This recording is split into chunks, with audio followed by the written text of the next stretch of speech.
بسم اللہ الرحمن الرحیم۔ شروع اللہ کے نام سے جو بڑا مہربان نہایت رحم والا ہے۔ الف لام میم۔ اس میں کچھ شک نہیں کہ اس کتاب کا نازل کیا جانا تمام جہان کے پروردگار کی طرف سے ہے۔ کیا یہ لوگ یہ کہتے ہیں کہ پیغمبر نے اس کو از خود بنا لیا ہے؟ نہیں، بلکہ وہ تمہارے پروردگار کی طرف سے برحق ہے، تاکہ تم ان لوگوں کو ہدایت کرو جن کے پاس تم سے پہلے کوئی ہدایت کرنے والا نہیں آیا، تاکہ یہ رستے پر چلے۔ خدا ہی تو ہے جس نے آسمانوں اور زمین کو اور جو چیزیں ان دونوں میں ہیں سب کو 6 دن میں پیدا کیا، پھر عرش پر قائم ہوا۔ اس کے سوا تمہارا نہ کوئی دوست ہے اور نہ سفارش کرنے والا۔ کیا تم نصیحت نہیں پکڑتے؟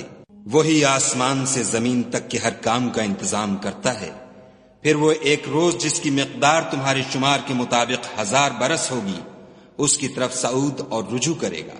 یہی تو پوشیدہ اور ظاہر کا جاننے والا اور غالب اور رحم والا خدا ہے، جس نے ہر چیز کو بہت اچھی طرح بنایا، یعنی اس کو پیدا کیا اور انسان کی پیدائش کو مٹی سے شروع کیا، پھر اس کی نسل خلاصے سے یعنی حقیر پانی سے پیدا کی، پھر اس کو درست کیا، پھر اس میں اپنی طرف سے روح پھونکی اور تمہارے کان اور آنکھیں اور دل بنائے، مگر تم بہت کم شکر کرتے ہو۔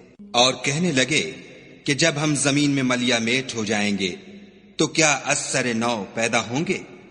حقیقت یہ ہے کہ یہ لوگ اپنے پروردگار کے سامنے جانے ہی کے قائل نہیں۔ کہہ دو کہ موت کا فرشتہ جو تم پر مقرر کیا گیا ہے تمہاری روحیں قبض کر لیتا ہے، پھر تم اپنے پروردگار کی طرف لوٹائے جاؤ گے، اور تم تعجب کرو جب دیکھو کہ گناہگار اپنے پروردگار کے سامنے سر جھکائے ہوں گے اور کہیں گے کہ اے ہمارے پروردگار، ہم نے دیکھ لیا اور سن لیا، تو ہم کو دنیا میں واپس بھیج دے کہ نیک عمل کریں، بے شک ہم یقین کرنے والے ہیں۔ اور اگر ہم چاہتے تو ہر شخص کو ہدایت دے دیتے، لیکن میری طرف سے یہ بات قرار پا چکی ہے کہ میں دوزخ کو جنوں اور انسانوں سب سے بھر دوں گا۔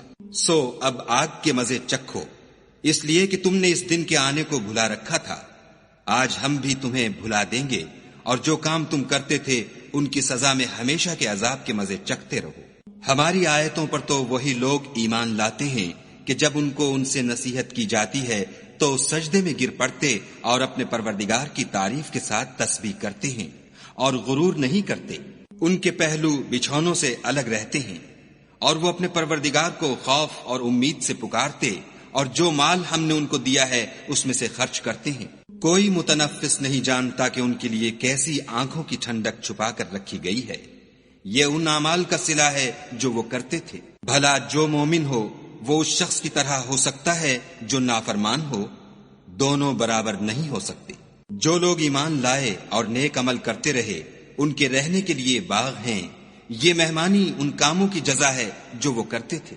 اور جنہوں نے نافرمانی کی ان کے رہنے کے لیے دوزخ ہے، جب چاہیں گے کہ اس میں سے نکل جائیں تو اس میں لوٹا دیے جائیں گے، اور ان سے کہا جائے گا کہ جس دوزخ کے عذاب کو تم جھوٹ سمجھتے تھے اس کے مزے چکھو، اور ہم ان کو قیامت کے بڑے عذاب کے سوا عذاب دنیا کا بھی مزہ چکھائیں گے، شاید ہماری طرف لوٹ آئیں۔ اور اس شخص سے بڑھ کر ظالم کون جس کو اس کے پروردگار کی آیتوں سے نصیحت کی جائے تو وہ ان سے منہ پھیر لے۔ ہم گناہگاروں سے ضرور بدلہ لینے والے ہیں۔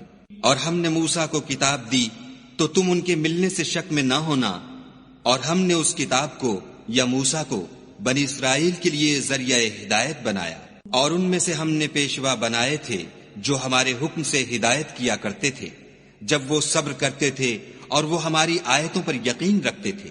بلا شبہ تمہارا پروردگار ان میں جن باتوں میں وہ اختلاف کرتے تھے قیامت کے روز فیصلہ کر دے گا۔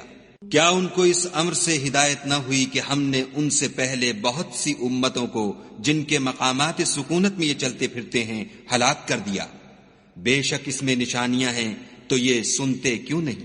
کیا انہوں نے نہیں دیکھا کہ ہم بنجر زمین کی طرف پانی رواں کرتے ہیں، پھر اس سے کھیتی پیدا کرتے ہیں جس میں سے ان کے چوپائے بھی کھاتے ہیں اور وہ بھی کھاتے ہیں، تو یہ دیکھتے کیوں نہیں؟ اور کہتے ہیں اگر تم سچے ہو تو یہ فیصلہ کب ہوگا؟ کہہ دو کہ فیصلے کے دن کافروں کو ان کا ایمان لانا کچھ بھی فائدہ نہ دے گا اور نہ ان کو مہلت دی جائے گی، تو ان سے منہ پھیر لو اور انتظار کرو، یہ بھی انتظار کر رہے ہیں۔